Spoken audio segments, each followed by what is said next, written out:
تو ہمیں غور کرنا چاہیے کہ بہت زیادہ سنبھال کر کہ کوئی مفسد ہماری نماز کو خراب نہ کرے. احتیاط کی ضرورت ہے. میں کئی بار مثال دے چکا ہوں کہ کھانا بناتے ہیں تو کوئی چیز کہیں زیادہ نہ ڈل جائے. کیوں بھائی 200 روپے کا گوشت ہے، یہ مسالے فلاں چیز اتنی محنت کی ہے، پتہ چلا جب دسترخوان بچھائیں تو سبھی کھڑے ہو جائے اچھا ہی نہیں لگ رہا، تو اس وقت اس ڈش کو خراب ہونے سے، کوئی غلطی ہونے سے کتنی حفاظت کرتے ہیں. تو دنیاوی معاملات میں تو اتنی احتیاطیں، اور اللہ کی عبادت میں ایسی بے توجہی کہ پتہ ہی نہ ہو تو یہ محل نظر ہے. پھر اس سے بندہ اللہ کے قریب کیسے ہوگا کہ فقط وہ گنتیاں پوری کر رہا ہے، میں نے پڑھ لی ہے بھائی، احتیاط کے ساتھ پڑھ. بھول کر اگر سلام پھیر دیا تو چونکہ بھول کر سلام پھیرا ہے، سلام نماز میں پھیرا جاتا ہے نا، تو بھول کر اگر لفظ سلام پھیر دیا ہے تو وہ نماز ہی میں ہے، اس کی نماز نہیں ٹوٹی. بعض اوقات بعد میں شامل ہوتے ہیں اور امام صاحب کے ساتھ غلطی سے ان کو یاد نہیں رہتا کہ میں بعد میں آیا تھا، سلام پھیر کر پھر وہ برابر والا کھڑا ہوتا ہے تو اس کو بھی یاد آتا ہے میں بھی تو اسی کے ساتھ تھا، تو وہ بھی کھڑا ہو جاتا. تو اب سوال یہ پیدا ہوتا ہے کہ یہ سلام باتیں کرنا ہے نا، ہم جب یہ سلام پھیر رہے ہوتے ہیں تو برابر والے کو سلام کر رہے ہوتے ہیں. ہماری جس طرف اگر ہم دائیں طرف سلام پھیر رہے ہیں اور اس طرف امام ہے تو امام کی بھی نیت کریں گے، فرشتوں کی بھی نیت کریں گے، اور جتنے افراد یہاں ہوں گے اس طرف ان کی نیت کریں گے. پھر دوسری طرف سلام پھیریں تو جتنے دوسری طرف لوگ بیٹھے ہوں گے اور فرشتوں کی نیت کریں گے، اور اگر اکیلے پڑھ رہے ہوں گے تو فرشتوں کو سلام کرنے کی نیت کریں گے. تو سلام کرنا باتیں ہوتا ہے نا، باتیں کرنا ہوتا ہے. یہ باتیں کرنے کے ذریعے سے بندہ نماز سے باہر نکل جاتا ہے. لیکن بھولے سے اگر لفظ سلام بول دیا یعنی سلام پھیر دیا تو نماز فاسد نہیں ہوگی. اسی طرح دوسری رکعت ہے، اس کو چوتھی سمجھ کے سلام پھیر دیا، پھر یاد آیا رہی ہے کیا ہوا، تو اب اس سلام سے نماز ٹوٹی یا نہیں ٹوٹی؟ چونکہ بھولے سے پھیرا ہے لہٰذا وہ نماز ہی میں ہے، کھڑا ہو جائے، اپنی 2 رکعتیں مزید اس کے ساتھ پڑھے اور آخر میں سجدہ سہو کر لے تو نماز ہو جائے گی. پھر مزید یہ سوال کہ کلام فاسد کرتا ہے نماز کو، تو اشارہ کرنا یہ کلام ہے یا نہیں ہے؟ تو اشارہ کرنا کلام نہیں ہے. جب میں نے آپ کو یہ اصولی بات بتا دی تو اب میں آپ سے اگر پوچھوں کہ کسی نے کوئی بات پوچھی، آپ نماز پڑھ رہے ہیں اور آپ نے یوں کر دیا تو نماز فاسد ہوگی؟ نہیں ہوگی، کیونکہ کلام سے فاسد ہوتی ہے، یہ کلام نہیں ہے، لہٰذا اشارہ کرنے سے فاسد. تو کسی نے کوئی چیز پوچھی اور آپ نے اشارہ کر کے منع کر دیا یا ہاں کر کے یا ہاتھ کے اشارے سے بتا دیا تو نماز فاسد نہیں ہوگی ایک ہاتھ کے اشارے سے. تو یہ ذہن میں رہے. بعض اوقات لوگ پریشان ہو جاتے ہیں، کوئی چیز مانگی، کوئی چیز پوچھی اور اس نے اشارے سے، کسی نے سلام کر دیا تو اشارے سے جواب دے دیا، تو اس سے نماز فاسد نہیں ہوتی. لیکن ایسا کرنا نہیں چاہیے، یہ مکروہ ہے، کیونکہ ہر وہ چیز جو توجہ کو ختم کرے گی اللہ کی طرف سے وہ مکروہ ہوگی، کیونکہ اس وقت وہ اللہ کی طرف متوجہ ہے نا. اب کوئی اور چیز اسے اپنی طرف سے پھیر رہی ہے تو اتنی کیا اہم چیز ہے، تو اس لیے وہ ہاں یہ کہ ایسی کوئی چیز کہ اس کو نقصان پہنچ جائے، کوئی جانور آ گیا جو تکلیف پہنچائے گا، سانپ آ گیا وغیرہ وغیرہ، بچھو آ گیا، آگ لگ گئی، تو اس طرح اپنی جان بچانے کے لیے تو اس کو حکم ہے کہ وہ نماز توڑ دے گا اور وہ اپنے آپ کو اس سے بچائے گا. لیکن اس کے علاوہ جو ہے وہ احتیاط کرنی ہوگی. چھینک آئی اور اس نے الحمدللہ کہہ دیا تو یہ اللہ کی تعریف اور تسبیح ہی ہے. اپنی چھینک پر اگر الحمدللہ کہے گا تو یہ کلام نہیں ہے بلکہ تسبیح ہی ہے، اور اس سے نماز فاسد نہیں ہوتی. جس کی عادت ہوتی ہے چھینک پر الحمدللہ کہنے کی تو وہ بلا اختیار بغیر ارادہ نکل جاتا ہے. نماز میں بھی اس نے کہہ دیا تو اب حکم کیا ہوگا جی؟ نماز فاسد ہوئی نہیں ہوئی؟ اگر نہیں پتہ ہوگا تو پھر وہ ایسے ہی جاری رکھے گا. اگر فاسد ہو گئی ہوگی تو وہ سمجھ رہا ہوگا میں نے پڑھی ہے حالانکہ اس نے نماز پڑھی نہیں ہے. تو یہ بہت بڑا مسئلہ ہو جاتا ہے جاننے اور نہ جاننے سے، تو اس سے نہیں ہوگی. لیکن کسی اور کی چھینک پر الحمدللہ جواب کے طور پر کہہ دیا تھا تو کسی کو جواب دینا کلام بنتا ہے یا نہیں بنتا؟ وہ کلام بنے گا. یا یرحمک اللہ کہہ دیا، یہ بھی ہماری عادت ہوتی ہے، واجب ہوتا ہے. اگر کسی شخص کو چھینک آئے اس نے الحمدللہ کہا تو سننے والے پر اس کو یرحمک اللہ کہ اللہ تجھ پر رحم کرے یہ کہنا واجب ہوتا ہے. کئی بار ہماری عادت نہیں ہوتی ہے، ہمیں مسئلہ معلوم نہیں ہوتا تو ہم نہیں کہتے. تو اگر نماز میں جواب کے طور پر یرحمک اللہ کہہ دیا تو یہ کلام بن گیا. جب کلام بن گیا تو آپ کو بتایا ہے کہ کلام مفسد نماز ہوگا. وَلَقَدْ يَسَّرْنَا القرآن للذكر فهل من مدكر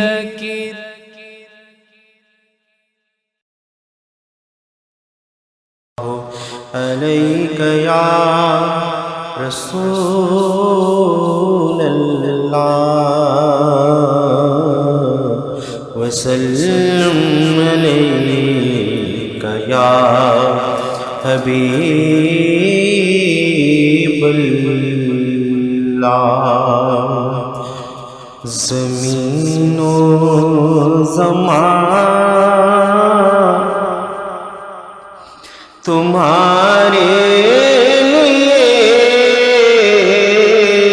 مکین و مکان تمہارے لیے زمین و زمان تمہارے لیے مکین و مکان تمہارے لیے چنین و چنا تمہارے لیے بنے دو جہاں تمہارے لیے دہن میں زبان تمہارے لیے بدن میں ہے جان تمہارے لیے آقا ہم آئے یہاں تمہارے لیے اٹھے بھی وہاں تمہارے لیے ہم آئے یہاں تمہارے لیے اٹھے بھی وہاں تمہارے لیے تمہاری چمک تمہاری دمک تمہاری مہک تمہاری جھلک زمین و فلک سما کو سمک میں سے کا نشان تمہارے لیے ہم آئے یہاں تمہارے لیے اٹھے بھی وہاں تمہارے لیے کسی نے امام سے پوچھا آپ نے اتنی بہترین نعتیں لکھی کل قیامت میں اگر آپ کو موقع ملا اور اللہ نے آپ کو اجازت دی حمد و ثنا کی تو آپ کون سا شعر پڑھیں گے اپنے کلام میں سے تو امام کہتے ہیں صبا وہ چلے کہ باغ پلے وہ پھول کھلے کہ دن ہو بھلے لفا کے تلے ثنا میں کھلے رضا کی زبان تمہارے لیے ہم آئے یہاں تمہارے لیے اٹھے بھی وہاں تمہارے لیے اللہ تعالیٰ کا فضل و احسان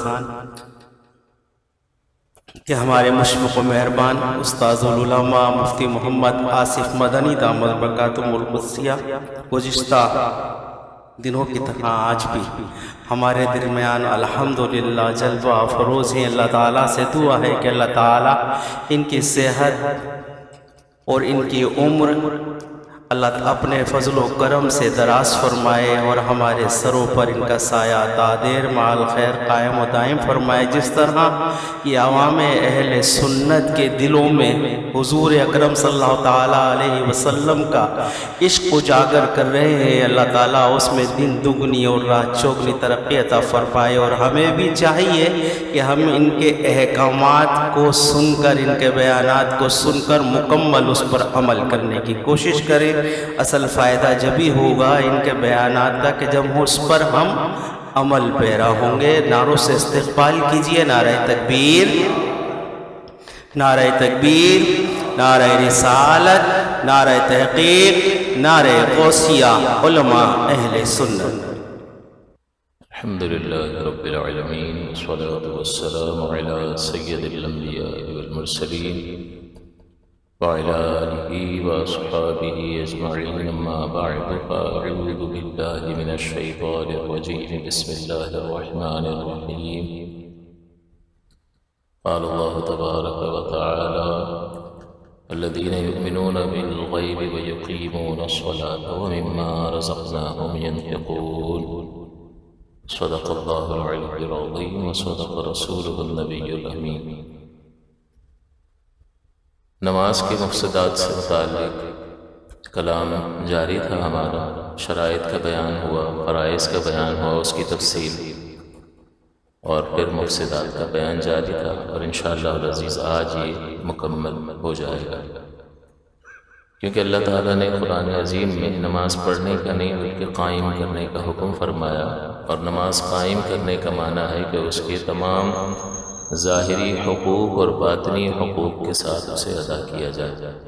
نماز کا ظاہری حق یہ ہے کہ جس طرح رحمت دو عالم صلی اللہ علیہ وسلم نے سکھایا اسے سیکھ کر سمجھ کر ادا کیا جائے، اور باطنی اعتبار سے توجہ بالکل اللہ تعالیٰ ہی کی طرف رہے تو کہا جائے گا کہ یہ نماز قائم کرنے والا ہے۔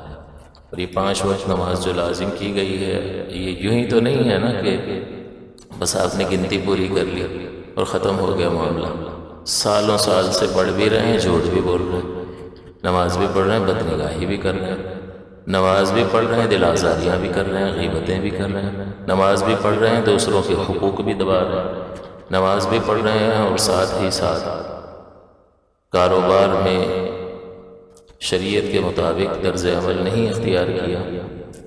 تو یہ ایسا تو نہیں تھا نا کہ صرف یہ پنکھا بند کر کہ صرف کوئی ایکسرسائز کروانی تھی معاذ اللہ، اس کا کوئی نتیجہ، حالانکہ اللہ تعالیٰ فرماتا ہے ان الصلاۃ تنہی عن الفحشاء والمنکر، کہ بے شک نماز بے حیائی اور برائی کے کاموں سے روکتی ہے۔ تو ہمیں یہ دیکھنا چاہیے کہ ہماری نماز ہمیں بے حیائی اور برائی کے کام سے روک رہی ہے یا نہیں۔ اس وقت ہم نمازی سے بات کر رہے ہیں، بے نمازی ہمارا مخاطب نہیں ہے۔ یہ یوں مخاطب ہے کہ اگر کوئی بے نمازی، اگر کوئی شخص یہ چاہتا ہے کہ وہ بے حیائی اور برائی سے بچ جائے تو اس کو نماز کا دامن تھامنا ہوگا، اور جو پڑھ رہا ہے وہ پھر اپنا محاسبہ کرے کہ اس کے نتائج وہ نکلیں یا نہیں نکلیں۔ اگر نہیں نکلے ہیں تو اللہ تعالیٰ نے یہ گنتیاں پوری کرنے کے لیے تو نماز لازم نہیں کی تھی نا، بلکہ توجہ کے ساتھ کہ جب وہ سورہ فاتحہ پڑھ رہا ہو تو سورہ فاتحہ کے معانی میں غور کرے کہ کیا میں کہہ کیا رہا ہوں۔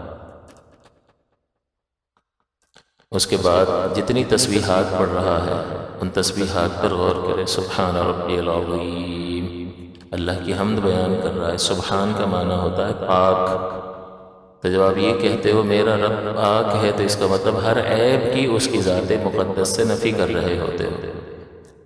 ہر ایک میں جو اللہ کی ذات پاک ہے وہ مستقل ہے، کسی کی محتاج نہیں، اور اس کی صفات کمال کی کوئی انتہا نہیں ہے۔ آدمی اس کی بات کر رہا ہے جو ہمیشہ سے عظمت والا ہے۔ سبحانہ، پھر وہ کس چیز کو یاد کر رہا ہے؟ ربی، میرا پالنے والا۔ تو اس سے یہ احساس دلایا جا رہا ہے کہ اے بندے، تیری لمحے لمحے کی ضرورت کو میں پورا کر رہا ہوں، تجھے پیدا بھی میں نے کیا اور اس وقت سے لے کر تجھے میں ہی پال رہا ہوں۔ تو یہی تسبیح دی گئی، اس تسبیح میں غور کرے تو انسان میں جو ہے وہ ایک ایسا دل میں ایک ایسا خشوع پیدا ہوتا ہے کہ وہ متوجہ کر دیتا ہے، اگر وہ اس کے معانی پر غور کر رہا ہو کہ یار تھوڑی سی فیور اگر دنیا میں کوئی کرتا ہے تو اس کے لیے آدمی پیچھا چلا جاتا ہے، تو وہ کریم رب جو ہے اس کی رحمتیں ہم وقت ہمیں مکمل طور پر گھیرے ہوئے ہیں۔ ہمارے بچے باہر نکلتے ہیں تو ہم اللہ کی امان میں دیا، اللہ حفاظت کرتا ہے، ہمارے وقت کوئی چپک کے ان کے ساتھ تو نہیں رہ سکتے، اگر رہیں تو بھی کیا کر لیں گے ہم؟ بندہ کیا کر سکتا ہے؟ جس کو کوئی نقصان پہنچنا ہے تو اس کو پہنچ کے ہی رہے گا، ہم تو اپنے آپ کو نہیں بچا سکتے تو کسی کو کیا بچائیں گے؟ اللہ ہی ہے۔ تو وہ غور کرے، سبحان ربی، میرا پالنے والا پاک عظیم ہے، میری اس قدر کوتاہیوں کے باوجود اس کی عظمت دیکھو کہ پالے چلا جا رہا ہے۔ ہم تو نکال دیں نا، دفعہ ہو یہاں سے نکل، نمک حرام میرے گھر سے نکل جائے، میری بات نہیں سنتا، میری روٹیاں کھاتا، یہ ہم ہیں، لیکن ہمارا خالق تو غور کرے گا تو انشاءاللہ العزیز خشوع و خضوع پیدا ہوگا، ایسی محبت دل میں پیدا ہوگی کہ بندہ فدا قربان ہو جائے اللہ کے حکم پر۔ وہ نماز چاہیے، وہ تعلق چاہیے، ورنہ یہ 5 گنتیاں پوری کروانا مقصود نہیں ہے، انسان کو غور کرنا چاہیے۔ ہم دیکھتے ہیں ہمارے سامنے ہی ہر چیز ترقی پذیر ہے، انسان پیدا ہوتا ہے کتنا چھوٹا ہوتا ہے، پھر آگے تدریج کے مراحل سے گزر کر ایک کامل انسان بن جاتا ہے، شعور حاصل ہو جاتا ہے، سمجھدار ہو جاتا ہے، عقلمند ہو جاتا ہے، ذہین ہو جاتا ہے، ہر چیز تدریج کے مراحل سے گزر کر درجۂ کمال پر پہنچ جاتی ہے۔ تو ہمیں یہ غور کرنا چاہیے کہ اگر میں نماز اللہ کی توفیق سے پڑھ رہا ہوں تو پچھلے مہینے کی عبادت میں اور آج کی عبادت میں کیا ترقی ہوئی ہے۔ یہ محاسبہ ہم نہیں کریں گے تو کیا صرف گنتی پوری کرنی ہے کہ میں نے 5 پڑھ لی ہے؟ نہیں، بلکہ غور کرو اور اللہ تعالیٰ کی انتہائی محبت اپنے اندر پیدا کر، تب ہمیں بالکل وہ خشوع و خضوع اور عبادت کی لذتیں حاصل ہوگی۔ دنیا کی طرف انسان متوجہ ہوتا ہے تو کیوں ہوتا ہے؟ اس میں موجود فوائد کی وجہ سے، تو اپنے رب کی، اسی لیے تو رب کا صیغہ سبحان ربی العظیم، ربی کیوں فرمایا؟ سبحان اللہ العظیم بھی تو تسبیح ہو سکتی تھی نا، لیکن اس بندے کو یہ احساس دلایا جا رہا ہے کہ تو جس کی حمد کر رہا ہے ذرا اس کے احسانات کو اپنے اوپر دیکھ، تو پھر تجھے کوئی بھی اس کا حکم مشقت بھرا محسوس نہیں ہوگا، پھر تو اذان کا انتظار کر رہا ہوگا، اور جیسے ہی اذان کی آواز کانوں کو پڑے گی تیرا اہتمام شروع ہو جائے گا اور تو خوش ہوگا۔ یہ نہیں ہوگا کہ میں دکان پہ مصروف ہوں، اس کام میں مصروف ہوں، آیا اور میں جلدی نمٹا کے آتا ہوں، ابھی نمٹا کے آتا ہوں۔ نماز کو نمٹائے گا تو غور کرنا چاہیے کس چیز کے لیے نمٹائے گا، تو نمٹا کے جائے گا کہاں؟ وہ زیادہ اہم ہے، اور یہ تھوڑی سی دیر کے لیے جو خالق کائنات نے تجھے اپنی طرف بلایا ہے اس میں وہ توجہ رکھ جو ابھی تو کسی اور چیز کی طرف سے رکھ رہا تھا۔ تو قائم کرنے کے معنی کو سمجھیں کہ یہ ظاہری چیزوں کے ساتھ ساتھ باطنی اعتبار سے بھی توجہ کا نام ہے۔ اور میں بارہا آپ کی خدمت میں ذکر کرتا رہتا ہوں کہ ہماری تربیت ہمارے ذہن میں کیا ہونا چاہیے کہ فقط نماز نہیں پڑھوانی ہے بلکہ ایک بہترین مسلمان اس کے ذریعے سے بنے گا۔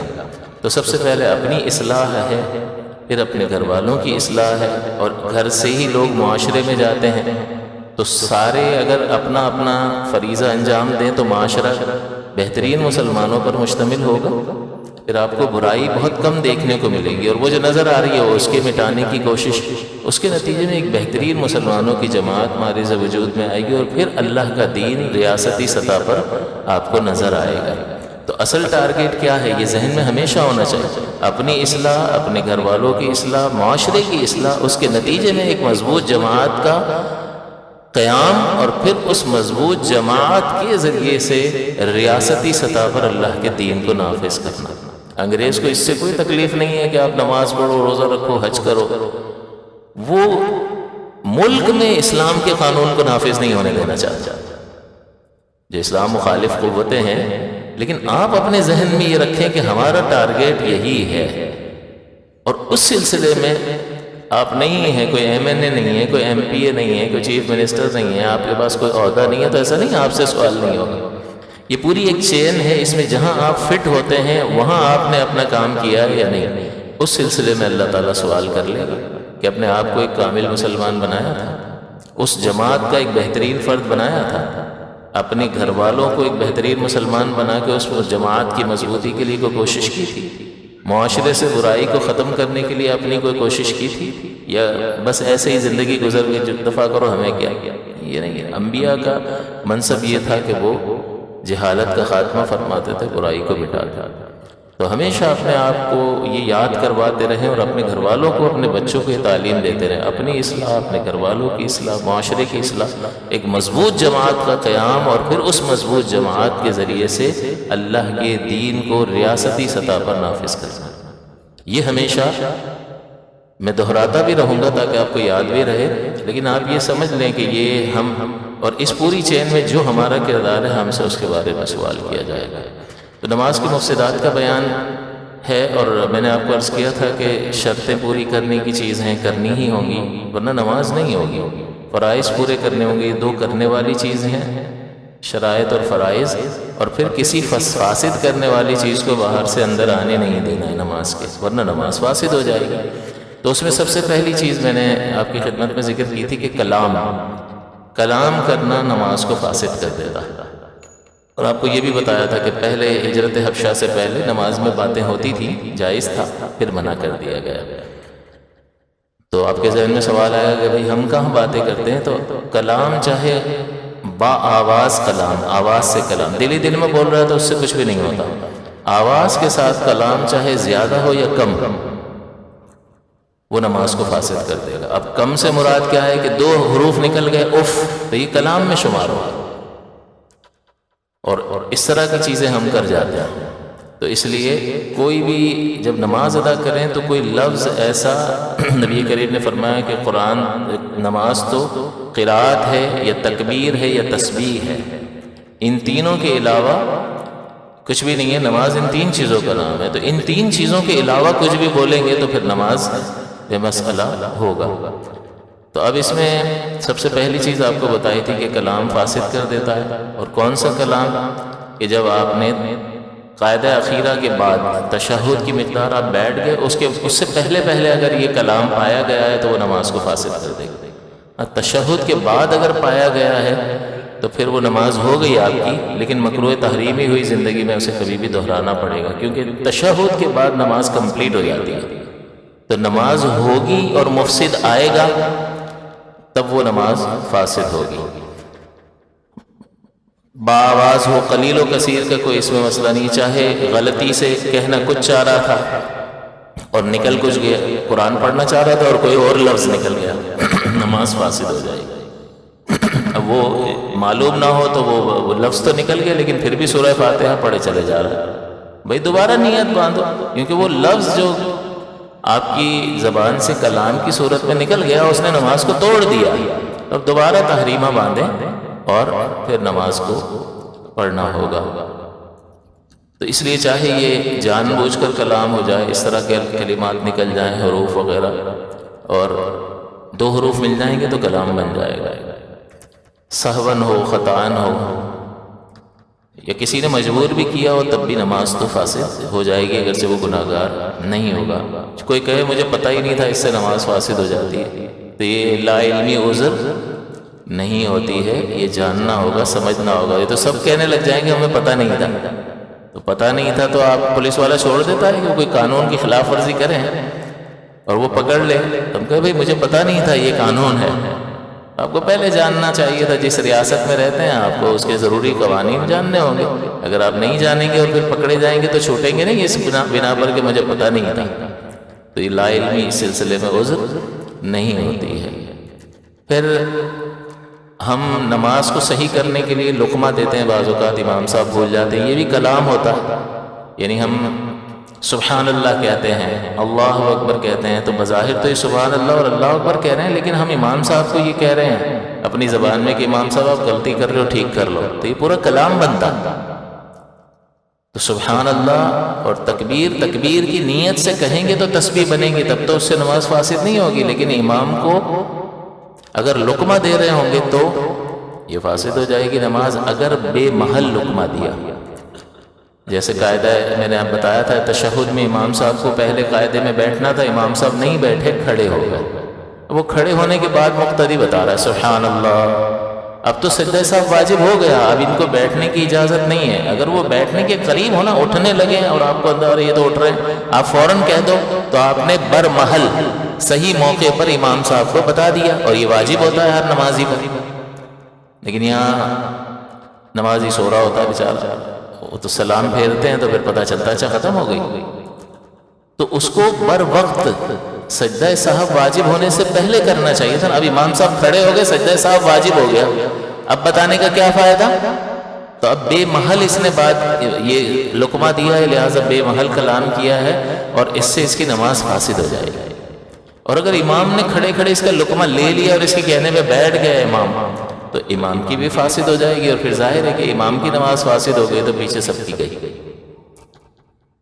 تو آپ کے ذہن میں یہ خیال آ رہا ہوگا کہ کوئی بات نہیں، اگر چلی گئی تو دوبارہ نیت باندھ لیں گے، یہ پتہ ہوگا تو کریں گے نا۔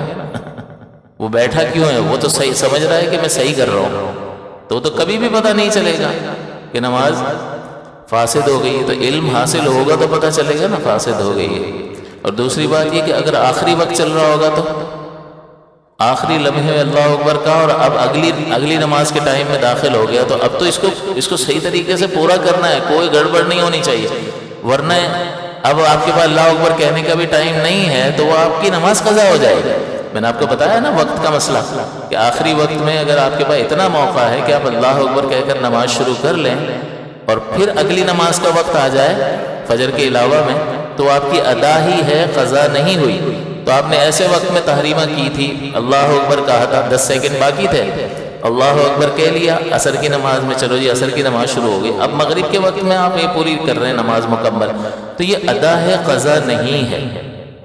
تو اب آپ کے پاس اس کو کتنا محفوظ بنانا ہوگا کہ اگر یہ گیا تو یہ لاسٹ چانس ہے، پھر ٹوٹی تو قضا ہو جائے گی نماز۔ تو اس لیے آخری وقت کے اعتبار سے تو یہ بہت ڈینجرس مسئلہ ہو جاتا ہے، اور اس کی اہمیت کو وہ سمجھ سکتا ہے کہ جو ذرا غور کرے کہ شریعت نے کتنی تاکید فرمائی ہے۔ کھڑے نہیں رہ سکتے، بیٹھ کر پڑھ لو، بیٹھ کر نہیں پڑھ سکتے لیٹ کر پڑھ لو، اپنے اعضاء کو حرکت نہیں دے سکتے، اشارے سے پڑھ لو، تمہاری طہارت قائم نہیں رہتی ہے، تو اگر تم معذور شرعی ہو تو اس کی شرائط پوری ہوتی ہیں، تو پھر تم اسی طرح نماز پڑھ لو۔ ایسا نہیں ہے کہ وضو قائم نہیں رہتا تو نماز نہیں پڑھنی ہے، بلکہ اس کے لیے احکام الگ شریعت نے بتا دیے کہ اپنا یہ امتحان لے لو، اور اس کے بعد تم معذور شرعی ہو اور ویسے ہی نماز پڑھ سکتے ہو۔ تو اس سے اندازہ نہیں ہوتا کہ شریعت کتنی محتاط ہے اس معاملے میں، کتنی احتیاط کا ہمیں تقاضا کر رہی ہے کہ ہمیں نماز کے سلسلے میں احتیاط برتنی ہوگی۔ یہ اتنی اہم چیز ہے، یہ بھی فقہا بیان کرتے ہیں کہ اتنا وقت تھا، ایک کوئی بچہ بالغ ہو گیا، نماز کے ختم ہونے میں اتنا وقت تھا کہ وضو کر کے اللہ اکبر کہہ لیتا، بچہ بالغ ہوا، اس پر اس وقت کی نماز فرض ہوگی یا نہیں؟ ہو جائے گی۔ کافر مسلمان ہوا، نماز فرض ہو جائے گی۔ مخصوص ایام کسی بہن کے چل رہے تھے عورت کے، اور وہ اس وقت میں پاک ہوئی اور اتنا وقت تھا، یعنی وہ 10 دن جو اس کی زیادہ سے زیادہ مدت ہوتی ہے، اس مدت سے وہ پاک ہوئی، تو پھر وہ پاک تصور کی جائے گی، اور پھر وہ طہارت حاصل کر کے اللہ اکبر کہنے کی بھی گنجائش ہوگی، تو اس وقت کی نماز اس پر فرض ہو جائے گی۔ تو سارے احکام کیسے نکلیں گے؟ اسی سے تو نکلیں گے۔ تو ہمیں پتہ چلتا ہے اس سے نماز کی اہمیت کیا۔ تو ہمیں غور کرنا چاہیے کہ بہت زیادہ سنبھال کر کہ کوئی مفسد ہماری نماز کو خراب نہ کرے، احتیاط کی ضرورت ہے۔ میں کئی بار مثال دے چکا ہوں کہ کھانا بناتے ہیں تو کوئی چیز کہیں زیادہ نہ ڈل جائے، کیوں بھائی 200 روپے کا گوشت ہے، یہ مسالے فلاں چیز اتنی محنت کی ہے، پتہ چلا جب دسترخوان بچھائیں تو سبھی کھڑے ہو جائے، اچھا ہی نہیں لگ رہا، تو اس وقت اس ڈش کو خراب ہونے سے، کوئی غلطی ہونے سے کتنی حفاظت کرتے ہیں۔ تو دنیاوی معاملات میں تو اتنی احتیاطیں، اور اللہ کی عبادت میں ایسی بے توجہی کہ پتہ ہی نہ ہو، تو یہ محل نظر ہے۔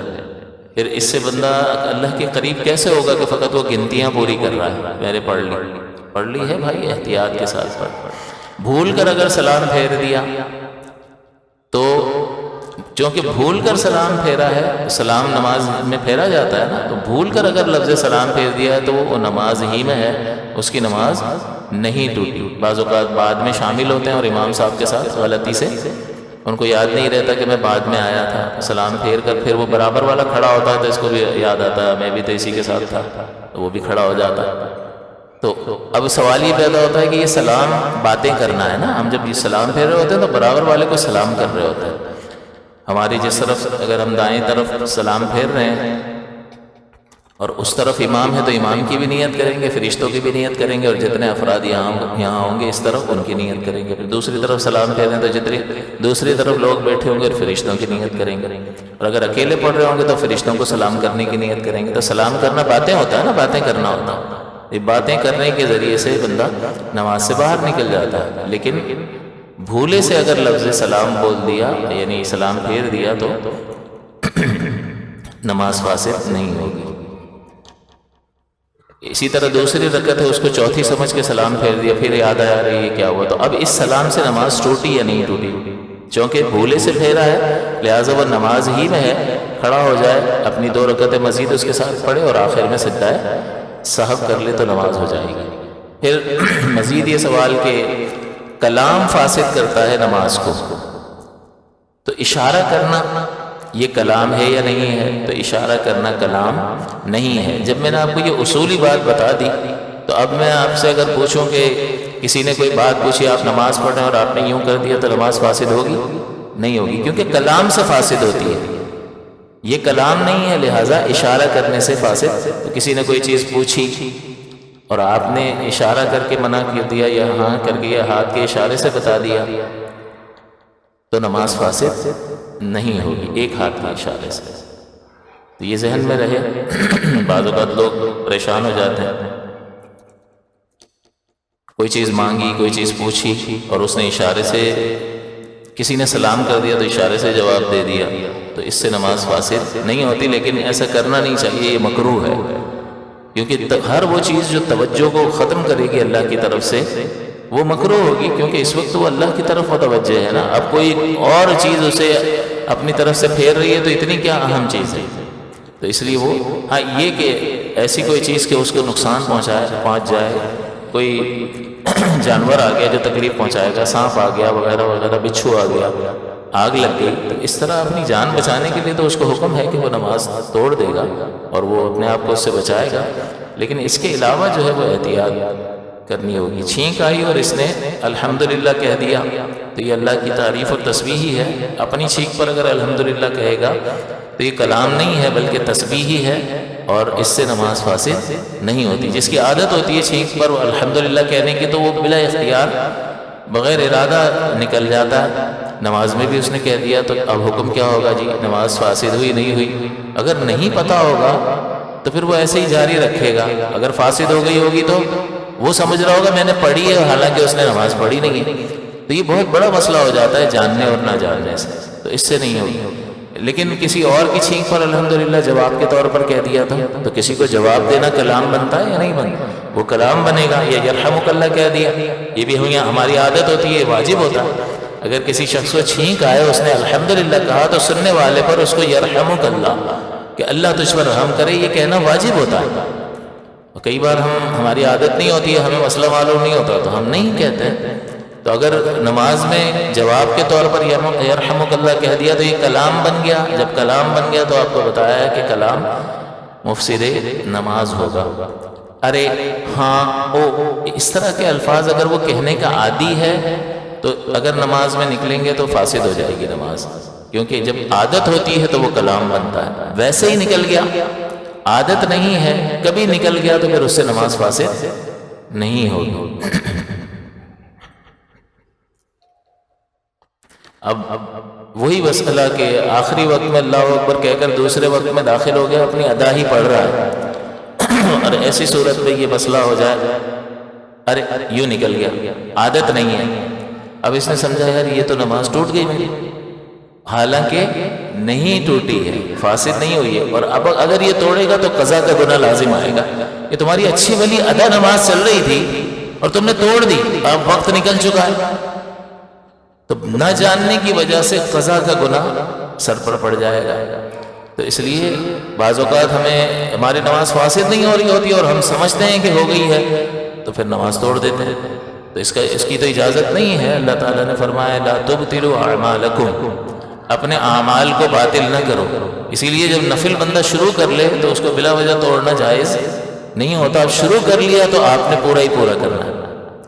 ویسے وہ شروع نہیں کیا تو نفل آپ پر لازم نہیں تھے، لیکن اللہ اکبر کہہ کر شروع کر دیا تو اب اس کو باطل نہ کرنے کا اللہ نے حکم فرمایا، لا تبطلوا اعمالکم، اپنے اعمال کو باطل نہ کرو. اسی طرح دروازے پر کوئی آیا ہوا ہے اور آپ نے اللہ اکبر زور سے کہا تاکہ اس کو پتہ چل جائے کہ میں نماز پڑھ رہا ہوں، تو اس میں بھی کوئی حرج نہیں ہے، اس سے نماز فاسد نہیں ہوگی.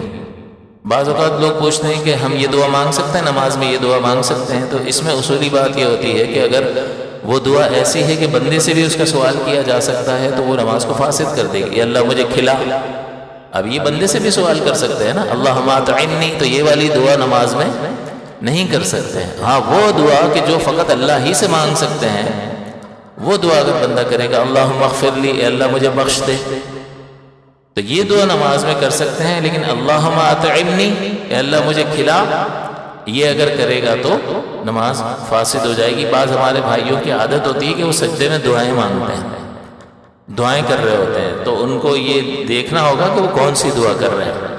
تو بعضوں کا تو سبھی کچھ مانگ لیتے ہیں نا، گاڑیاں، بنگلہ، اور رشتہ نہیں ہو رہا ہوتا ہے تو وہ سجدے میں ہی کہ اسی میں پورا ہوگا میرا. تو بھئی وہ تو اللہ کی. اور ہمارے بعض حضرات ایسے ہوتے ہیں جو جلدی مچا رہے ہوتے ہیں، 2 مہینے سے دعا کر رہا ہوں پوری نہیں ہوتی. بھائی اللہ آپ کا کام ہے مانگتے رہنا، آپ یہ نہ کہو کہ پوری نہیں ہو رہی. ہو سکتا ہے آپ کے حق میں یہ بہتر ہو پورا نہ ہونا، آپ کو پتہ نہیں ہے تو وہ نہیں ہو رہا ہے. 200 سال بھی گزر جائیں گے تو نہیں ہوگا. تو آپ کا کام ہے آپ مانگو اور پھر اللہ پہ چھوڑ دو. نتیجہ ہماری مرضی کے مطابق نکلے تو شکر ادا کریں گے، نہیں نکلے گا تو ٹھیک ہے ہم صبر کریں گے. ہم یہ سمجھیں گے کہ وہ تو رحیم ہے نا، وہ تو مجھ پر مہربان ہے. مہربان کو پتا ہوتا ہے کیا چیز مجھے میرے لیے بہتر ہے. وہ ظالم تو معاذ اللہ نہیں ہے. آپ بھی بچوں کو بہت ساری ان کی ڈیمانڈز پوری کرتے بھی ہیں، بہت ساری نہیں بھی کرتے ہیں نا، تو آپ کے دشمن ہو جاتے ہیں ان کے کبھی بھی نہیں ہوتے. آپ ان کو نہیں دلاتے. بھائی تمہارے لیے اس وقت موبائل جو ہے وہ بہت شدید نقصان. میرے دوستوں کے پاس ہے، وہ کھیلتے ہیں، ان کو مزہ آتا ہے، مجھے آپ نہیں دلا کے دیتے ہو. وہ رو رہا ہے، شور مچایا ہوا اس نے، لیکن باپ جانتا ہے، والدہ جانتی ہے کہ یہ اس وقت اس کے لیے ٹھیک نہیں ہے. تو کیا وہ دشمن ہو گئے نہیں دے رہے ہیں، اس کی ڈیمانڈ پوری نہیں کر رہے؟ وہ زیادہ بہتر جانتے ہیں. تو اللہ تعالیٰ کے بارے میں کیا خیال ہے؟ تو دعا مانگ کر اس کا نتیجہ اللہ کی ذات پر چھوڑ دیں، اس میں جلدی نہ مچائیں. پورا ہو ٹھیک ہے، نہ ہو بندے کا کام ہے سوال کرتے رہنا. جلدی بالکل بھی نہیں کرنی چاہیے. درد اور تکلیف کی وجہ سے کوئی حرف نکلے گا، یعنی وہ نکالے گا اور حرف پیدا ہوں گے او اف تف، تو نماز فاسد ہو جائے گی. لیکن نکالنا کہ درد ہو رہا اور اب وہ خود ہی نکال رہا ہے، اور ایک ہے بے اختیار درد کی وجہ سے نکل جانا، کنٹرول ہی نہیں ہوا. بعض اوقات جو ہے وہ ہمیں تکلیف ہوتی ہے اور اچانک اسی پر ہاتھ رہ گیا، وہ ہل گیا تو ایک دم بلا اختیار چیخ نکل جاتی ہے، آواز نکل جاتی ہے. تو با اختیار اور بے اختیار میں فرق کرنا ہوگا کہ درد تکلیف کی وجہ سے پھر خود نے آواز نکالی یا نکل گئی. تو اگر خود نکل گئی ہے تو پھر وہ معاف ہے. یا ڈکار آئی، اب یہ اس کا کنٹرول نہیں ہوتا، اس میں کچھ حروف نکل گئے تو کلام کے تحت تو داخل ہو رہا ہے لیکن مجبور ہے، طبیعت جو ہے وہ تقاضا کر رہی ہے، اس کی وجہ سے ایسا ہوا ہے تو حروف نکلیں تو نماز فاسد نہیں ہوگی. تو درد اور تکلیف کی وجہ سے اگر خود حروف نکال دے گا تو فاسد ہو جائے گی، اور بے اختیار نکلیں گے تو فاسد نہیں ہوگی. پھونک کا مسئلہ میں نے آپ کو بتا دیا تھا، بعض کی عادت ہوتی ہے نماز میں اس طرح. تو اب آواز نہیں نکلی، یعنی کوئی حروف نہیں نکلے تو یہ سانس لینا ہے، لیکن بلا وجہ نہیں کرنا چاہیے خواہ. اس میں ایک اندیشہ تو ہے نا کہ اگر الف اور فا نکل گیا، اوف عموماً نکل بھی جاتا ہے، تو پھر یہ مفسد نماز ہوگا. لہٰذا ایسے معاملے میں احتیاط چاہیے. بلا عذر کھنکھارے گا اور اگر اس سے کچھ حروف نکل گئے تو نماز فاسد ہو جائے گی. ہاں پڑھنا چاہ رہا ہے اور گلے میں رکاوٹ بن رہی ہے اور کھنکھار رہا ہے تو علیحدہ بات ہے، اس سے نماز فاسد نہیں ہوگی. تو اس میں عذر اور بلا عذر کو دیکھ لیا جائے کہ بلا عذر بعض کی عادت ہوتی ہے اس طرح ہی کر رہے ہوتے ہیں، تو اگر اس طرح حروف اگر نکلیں گے تو نماز کے فساد کا باعث بنے گا. تو اس میں احتیاط ضروری ہے. کلام کے بعد آتا ہے تعلیم اور تعلم. نماز میں سیکھنا اور سکھانا. آپ کہیں گے یہ کون کرے گا سیکھنا سکھانا؟ بعض اوقات دیوار پہ کوئی چیز لکھی ہوتی ہے، صورت لکھی ہے، اب وہ دیکھ کر پڑھ رہا ہے، تو یہ سیکھنا ہوا، اور یہ سیکھنا دیکھ کر پڑھنا جو ہے وہ نماز کو فاسد کر دے گا۔ تعلیم حاصل کر رہا ہے، تعلیم، اور تعلم سکھانا ہوتا ہے، تعلیم و تعلم۔ تو کسی کو اگر وہ لقمہ دے گا اور برمحل نہیں دے رہا، غلط لقمہ دے رہا ہے، سیکھنا سکھانا۔ کسی باہر والے سے، نماز کے باہر سے کسی نے کوئی آیت پڑھی اور اس نے لے لی اس سے، تو نماز کے باہر والے سے جو اس کی نماز میں اس کا شریک نہیں ہے، اس سے اگر لے لیا تو یہ بھی چیز نماز کو فاسد کر دے گی۔ ہاں لکھا ہوا دیکھا، خالی دیکھا اور سمجھا، تو سمجھنے سے کچھ بھی نہیں ہوتا جب تک کہ اس پر عمل نہ کرے۔ تو یہ چیز ذرا ذہن میں رہے۔ پتہ چلا آیت الکرسی لکھی بھی ہے، وہ لکھ کے ہی پڑھ رہا ہے نا مزے سے، پوری آیت الکرسی نماز میں پڑھ رہا ہے، اور وہیں کھڑا ہوتا ہے جہاں اس کو پوری نظر آ رہی ہے، تو یہ دیکھ کر پڑھے گا، نماز فاسد ہو جائے گی۔ ورنہ تو پھر تراویح میں اماموں کے ہاتھ میں قرآن نہ دے دیا جائے کہ چلو بھائی تمہیں پیچھے سامنے کے ایک خرچہ ہی کم ہو جائے، ہاتھ میں پکڑ لو۔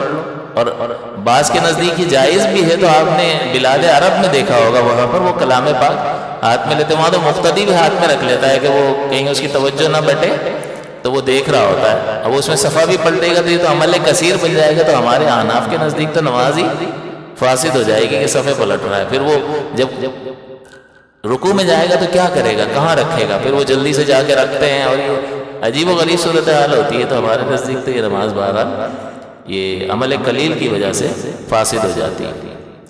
پھر اگلی چیز ہوتی ہے تعلیم و تعلم کے بعد عمل کثیر۔ عمل کثیر کے بارے میں آپ کو بتایا تھا کہ دیکھنے والا دور سے دیکھے تو اسے یقین یا غالب گمان ہو جائے کہ یہ نماز میں نہیں ہے۔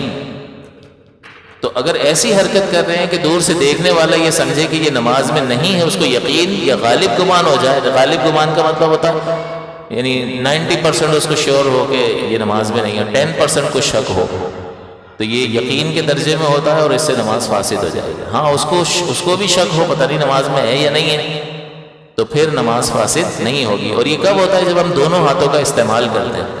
اب ٹوپی اتار کے ایک ہاتھ سے ٹوپی پکڑی ہوئی اور بال ٹھیک کر رہا ہے نماز میں، اب یہ دونوں ہاتھوں کا استعمال کیا، دور سے دیکھنے والا کیا کرے؟ سمجھے گا نماز میں نہیں ہے، نماز فاسد ہو جائے گی۔ تو عمل کثیر سے بچنے کی ضرورت ہے، یہ نماز کو فاسد کر دے گا۔ کوئی شرط فوت ہو گئی، نماز میں ہے اور کوئی شرط فوت ہو گئی۔ شرط کیسے فوت ہوتی ہے؟ جیسے نماز پڑھ رہے تھے، نماز پڑھتے پڑھتے ناپاک جگہ پہ سجدہ کر دیا، وہ کپڑا جس پر سجدہ کر رہے تھے وہ ناپاک تھا، تو جتنی جگہ پر ہمارا یہ ہے نا کہ جسم کا، لباس کا، اور جس جگہ نماز پڑھ رہے ہیں اس کا پاک ہونا ضروری ہے، تو کتنی جگہ پاک ہونا ضروری ہے؟ جتنی جگہ بدن ٹچ کرتا ہے، تو پیشانی ٹچ کریں گے، یہ ٹچ کریں گے، یہ جگہ پاک ہونی چاہیے۔ دونوں ہاتھ رکھیں گے سجدے میں، یہ جگہ پاک ہونی چاہیے۔ گھٹنے رکھیں گے، یہ جگہ پاک ہونی چاہیے، اور پیر رکھیں گے، تو یہ اتنی جگہ جو ہے، باقی جہاں آپ بیٹھ رہے ہیں اس کا پاک ہونا ضروری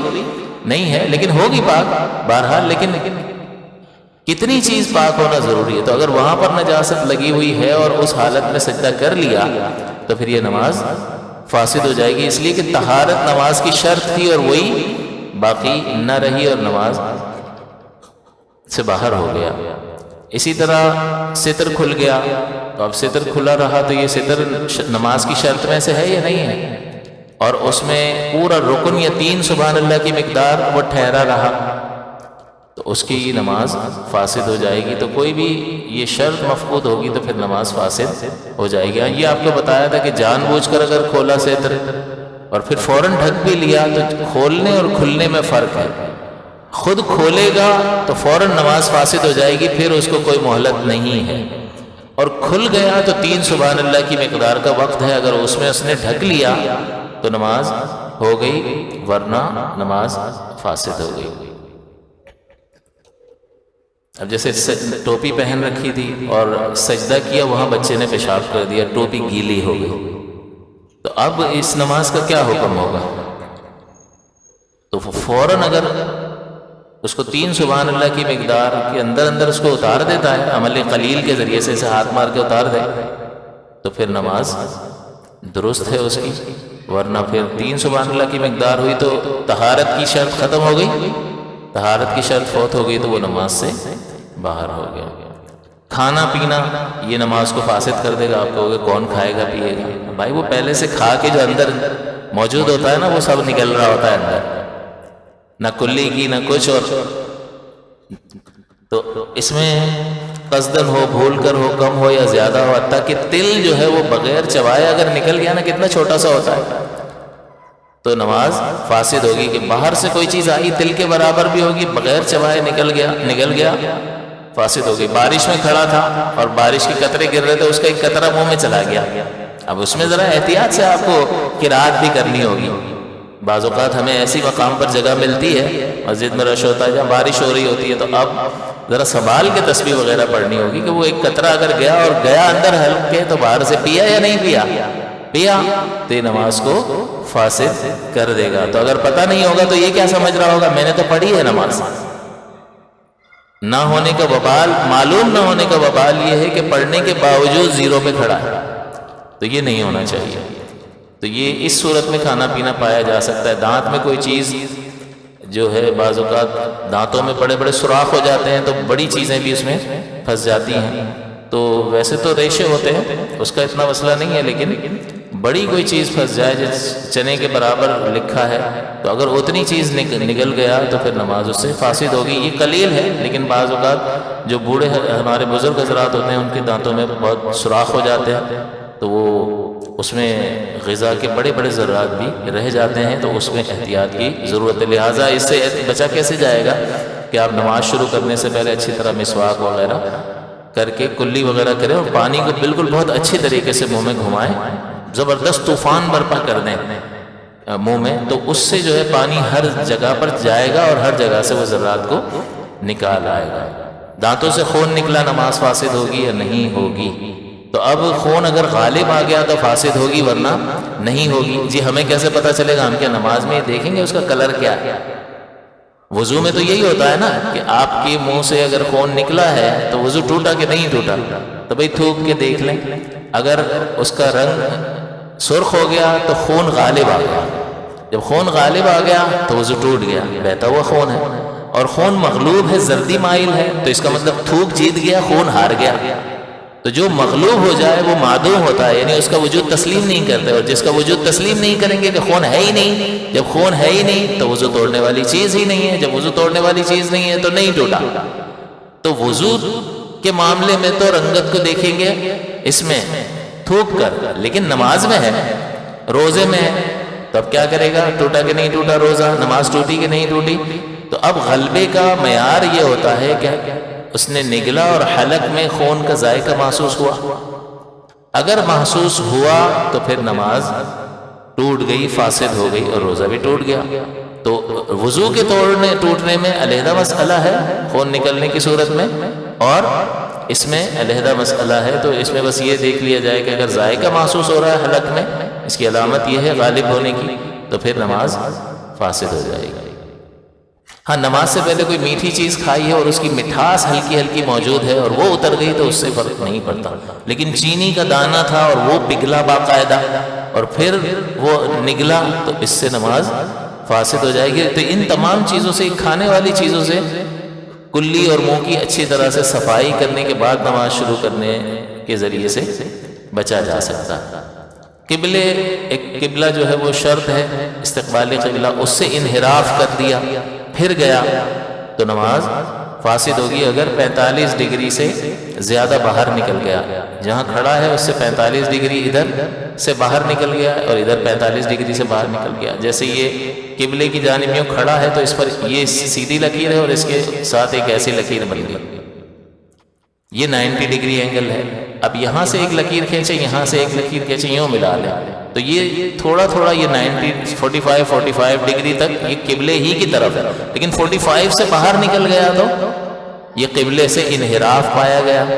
اب کسی نے دھکا دیا تھا اور گھوم گیا تھا، نیند کا جھونکا آیا اور گھوم گیا، تو اس میں اس کے پاس یہ وقت ہوتا ہے کہ 3 سبحان اللہ کی مقدار میں اپنا ڈائریکشن ٹھیک کر لے. لیکن جان بوجھ کر گھومے گا تو پھر فوراً نماز فاسد ہو جائے گی. تو یہ جھومنے نماز میں بعض اوقات جو ہے وہ ہم صلاۃ و سلام وغیرہ نعتیں پڑھتے ہیں تو اس میں جھومنے کی عادت ہوتی ہے، تو اس میں یہ نہیں کرنا، کیونکہ بعض اوقات جو ہے وہ پھر یہ جان بوجھ کے کر رہا ہے اور ذرا بھی 45 ڈگری سے باہر نکلا نہیں کہ نماز فاسد ہونے کا اندیشہ ہے، اس لیے اس کی حفاظت کی ضرورت ہے.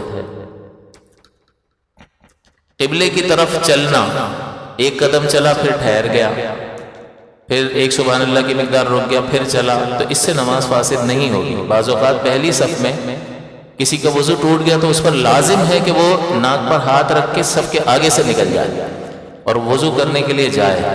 اس کا صف میں کھڑا رہنا یہ صحیح نہیں ہے، کیونکہ وہ قطع صف کا سبب بن رہا ہے، اس کو نکلنا ہوگا۔ جب وہ نکل کے چلا جائے گا، اب وہ نکل کے دکھائے تو صحیح، پبلک کو مسئلہ معلوم نہیں ہے تو پبلک یہ تم نماز میں اتنا بڑا آدمی ہو کہ آگے گھوم رہا ہے بچوں کی طرح، بھائی اس کو شریعت نے اجازت دی ہے۔ جب جماعت ہو رہی ہوتی ہے تو آگے سے نکلنے کا مسئلہ صرف امام کے آگے سے نہیں گزریں گے، باقی مقتدی کے آگے سے گزر سکتے ہیں۔ تو اگر آپ کو جگہ کسی نے نماز ایسی جگہ شروع ہو کر لی ہے کہ اگلی صف میں جانے کے لیے اس کے آگے سے گزرنا پڑے گا تو آپ گزر سکتے ہیں، کیونکہ جماعت کی صورت میں امام کے آگے سے گزرنا منع ہوتا۔ تو آپ بالکل اس نے غلطی کی ہے، آپ اس کے آگے سے گزر جائیں تو گناہ گار نہیں ہوں گے، تو اب اس کے لیے لازم ہے وہ نکلے گا۔ اب وہ نکل گیا تو جگہ خالی ہو گئی، آپ کیا خالی رہنے دیں گے؟ خالی نہیں رہنے دیں گے۔ اب پیچھے والے کو حکم ہے کہ وہ ایک قدم بڑھے اور دو قدم بڑھ کر 3 قدم بڑھے گا تو چلنے والا شمار ہوگا، نماز فاسد ہو جائے گی۔ 2 قدم بڑھے اور 2 قدم کے ذریعے سے آگے پہنچ جائے۔ اگر بڑی صف ہے تو 2 قدم بڑھے پھر رک جائے، ایک سبحان اللہ کی مقدار ٹھہر جائے، اس کے بعد ایک اور قدم بڑھا کر آگے کی صف کو وہ پورا کرے گا۔ تو یہ ایک قدم چلنا، اس کا مطلب یہ چلنا نہیں کہلائے گا، یہ نماز کو فاسد نہیں کرے گا۔ کسی رکن کو ترک کر دیا نماز کے، یعنی ایک سجدہ چھوٹ گیا، 2 کرنے تھے 1 کیا، وہ سجدہ چھوٹ گیا تو اب اس کا کیا حکم ہے؟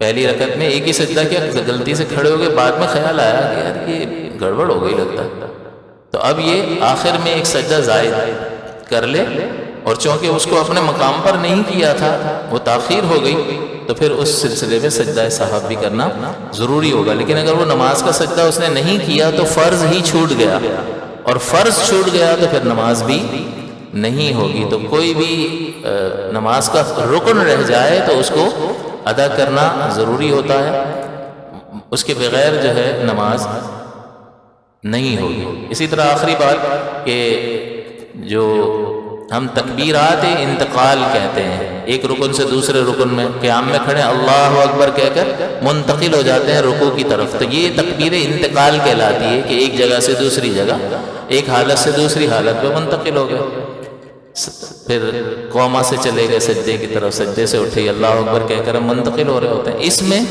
خیال یہ رکھنا ہے کہ بعض اوقات بعض حضرات جو ہیں اللہ کو اللہ، تو یہ تو سوال بن جائے گا، حمزہ استفہام شامل ہو جائے گا۔ اللہ اکبر کا معنی ہے اللہ بڑا ہے، کبریا ہے، وہ سائز کے اعتبار سے نہیں، وہ جسم نہیں ہے بلکہ عظمت کے اعتبار سے بڑا ہے۔ تو اب وہ اللہ اکبر کہیں گے تو اس کا ترجمہ ہو جائے گا کیا اللہ بڑا ہے؟ سوالیہ، تو یہ نماز کو فاسد کر دے گا۔ اسی طرح اکبر کو بعض لوگ جو اکبار اللہ اکبار، تو یہ بھی چیز نماز کو فاسد کرے گی۔ تو ان دونوں چیزوں کا، ان دونوں لفظوں کا تلفظ احتیاط کے ساتھ درست ہونا چاہیے۔ اللہ اکبر، اللہ اکبر، نہ حمزہ کو کھینچنا ہے، نہ اکبر کے با کے بعد جو ہے وہ الف کا اضافہ کر کے اس کو کھینچ لینا ہے۔ تو اگر یہ تلفظ میں غلطی ہوگی تو نماز فاسد ہو جائے گی۔ ان چیزوں کو اگر ہم تھوڑا سا پیش نظر رکھیں گے اور ان احتیاطوں کو ذہن میں رکھیں گے تو انشاءاللہ العزیز یہ اطمینان قلب ہوگا کہ نماز میں کوئی بھی مفسد داخل نہیں ہوا، اور اللہ کی عطا سے، اس کے کرم سے ہم اس قابل ہو گئے کہ ہم نے درست طریقے پر نماز ادا کر لی۔ نبی کریم نے فرمایا صلو کما رأیتمونی اصلی، نماز پڑھو جیسا کہ مجھے نماز پڑھتا ہوا دیکھتے ہو۔ میرے جیسی پڑھو تو حضور جیسی تو کوئی پڑھ بھی نہیں سکتا، تو جیسا مجھے تم دیکھتے ہو، میری باڈی لینگویج کو دیکھتے ہو، میں تسبیحات پڑھتا ہوں وہ، تو جیسا مجھے دیکھتے ہو ویسی نماز پڑھو۔ تو یہ اس ہی وقت ہوگا کہ ہم ان چیزوں کو سیکھ کر کریں۔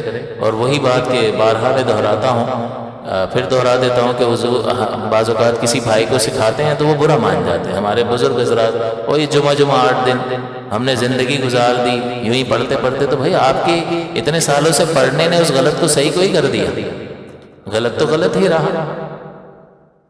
تو وہ کہتے ہیں اللہ غفور الرحیم میں اتنی باریکیاں تھوڑی ہوتی ہیں دین میں. تو اللہ غفور الرحیم ہے، اس کو بنیاد بنا کر کیا ہم یہ کریں کہ حضور کا دین نہ سیکھو؟ کیوں؟ اللہ غفور الرحیم ہے. قرآن کو سمجھو مت؟ کیوں؟ اللہ غفور الرحیم ہے. کسی بھی عبادت کو سیکھ کر مت کرو؟ کیوں؟ اللہ غفور الرحیم ہے. تو کیا اللہ کے غفور الرحیم ہونے کا اعتقاد اس لیے ہے کہ اس کو بنیاد بنا کر خود کو دین سے دور کر لیا جائے؟ نہیں، بلکہ اس لیے ہے کہ اگر انسان سے کوئی خطا سرزد ہو جائے تو وہ مایوس نہ ہو، وہ اللہ کی رحمت کی امید رکھے، اور چاہے کچھ ہو جائے اس کے در سے ہٹے نہیں. اور دوسرا یہ کہ وہ امید کس سے لگائے؟ جب کسی کے رحیم اور کریم ہونے کا یقین کامل حاصل ہوگا تو اسی سے تو امید ہوگی. تو اپنے ہر معاملے میں اس سے رجوع کریں، یہ اسی وقت ہوگا کہ رحیم ہے، مہربان. آپ کو کسی کے ظالم ہونے کا اور بڑا سخت ہونے کا اور جھڑک دینے والا ہونے کا یقین ہو تو آپ اسے نمک بھی نہیں مانگو گے. بھائی نہیں، بہت غصے والا آدمی ہے، کچھ الٹا سیدھا بول دیا تھا. بعض اوقات پڑوسی سخت ہوتا ہے تو نمک بھی نہیں مانگ سکتے. تو اللہ تعالیٰ کی رحمت کا یقین کامل ہوگا تو ہر معاملے میں اس کی طرف رجوع رہے گا بندے کا. اور پھر جب اس سے کوئی غلطی ہو جاتی ہے تو وہ مایوس نہیں ہوگا، اور مایوسی جو ہے انسان کو کفر کی طرف لے جاتی ہے، وہ مایوس نہیں ہوگا. تو اس لیے رحمت کی امید واجب ہے، رحمت پر یقین رکھنا واجب ہے، نہ اس لیے کہ اس کو بنیاد بنائے آدمی اور ترک کرتا چلا جائے کہ نبی کریم کا دین نہ سیکھو کیونکہ اللہ غفور الرحیم ہے. تو بھائی نبی کریم کو نہیں معلوم تھا معاذ اللہ اللہ غفور الرحیم ہے، پھر بھی وہ سکھائے چلے جا رہے تھے. اور اللہ خود غفور الرحیم بھیج بھی رہا ہے دین کو، وہ بھیج بھی رہا ہے، وہ ان چیزوں کو لازم بھی کر رہا ہے تاکہ اس انسان کو جو صورتاً انسان نظر آ رہا ہے حقیقتاً اس کو انسان بنایا جائے. ورنہ تو اگر وہ اس تعلیمات شرع کے مطابق زندگی نہیں گزار رہا تو حیوان میں اور اس میں کیا فرق ہے بھائی؟ کھاتا پیتا وہ بھی ہے، اپنی نسلیں وہ بھی بڑھاتا ہے. اگر ہم بھی وہی کر رہے ہیں تو پھر ہم میں اور اس میں کیا فرق ہے؟ اور آپ کو یہ حدیث سنائی تھی بار بار کہ نبی کریم کی بارگاہ میں ایک صحابی آئے، انہوں نے نماز ادا کی اور پھر بیٹھ گئے. حضور نے کہا قم فصلی فإنک لن تصلی، کھڑے ہو جائیں نماز پڑھیں، آپ نے پڑھی نہیں ہے. ارے حضور ابھی تو پڑھی ہے. انہوں نے کچھ بھی نہیں کہا، وہ اٹھے نماز پڑھ کر پھر آ گئے. پھر حضور نے فرمایا آپ نے نہیں پڑھی، جائیں دوبارہ پڑھیں. حضور نے 3 مرتبہ انہیں بھیجا ہے. وہ صحابی عرض نہیں کر رہے ہیں حضور سے کہ حضور میں نے پڑھی تو ہے، اللہ غفور الرحیم، کوئی غلطی ہو گئی وہ معاف کرنے والا نہیں. بھائی اپنے طور پر اپنی سی پوری کوشش کرو کہ تم نے اپنی طرف سے کوئی کسر اٹھا نہیں رکھی ہے، اس کے بعد امید رکھو کہ وہ غفور الرحیم ہے. کیونکہ چاہے تم جو مرضی کر لو نا، کیا اللہ تبارک و تعالیٰ کی جیسی عبادت کرنے کا حق ہے ویسا سجدہ کر سکتے ہو؟ نہیں کر سکتے ہو. پھر اس کے بعد امید رکھو کہ میں یہ جو چھوٹا سا جو عمل لے کر گیا ہوں تو میدان معاشر میں تو لوگ کیا کیا لے کر آئے ہوں گے. صدیقین ہیں، شہداء ہیں، صالحین ہیں، انبیاء ہیں، سید الانبیاء ہیں. کسی بڑی دعوت میں لوگ بڑے بڑے تحفے لے کر آئے ہوں تو بندہ اپنا تحفہ چھپاتا پھرتا ہے کہ یہ ان کے سامنے کیا حیثیت رکھتا ہے، بھائی چپ چاپ دے کے نکل جاؤ. تو اس میں امید انسان رکھتا ہے کہ اللہ تعالیٰ اپنے کرم سے قبول فرما لے گا کہ میرے بندے نے کوشش کی ہے. تو اپنی سی کوشش تو نبی کریم نے 3 بار پڑھوائی اور پھر انہوں نے عرض کیا کہ حضور مجھے پتہ نہیں چل رہا میں کہاں غلطی کر رہا ہوں، آپ میری رہنمائی فرمائیں. پھر حضور نے فرمایا کہ تم تعدیل ارکان ترک کر رہے ہو، رکوع سے اٹھو تو کھڑے رہو، ایک سبحان اللہ کی مقدار ٹھہرو، فوراً سجدے میں نہ جاؤ. پھر ایک سجدے سے جب اٹھتے ہو تو 2 سجدوں کے درمیان ٹھہرو. تو وہ تعدیل ارکان کو ترک کر رہے تھے، اس لیے واجب ترک ہو رہا تھا اور نماز واجب الادا ہو رہی تھی، لہٰذا حضور نے بار بار بھیجا ہے ان کو. تو ان صحابی نے ایسے نہیں کہا اور حضور نے ان کو بھیجا ہے. لہٰذا کیا پیغام ملتا ہے کہ سیکھ کر ان عبادات کو کرنا لازم اور ضروری ہے. اللہ تعالیٰ مجھے اور آپ کو عمل کی توفیق عطا فرمائے. آمین. وآخر دعوانا الحمدللہ رب العالمین.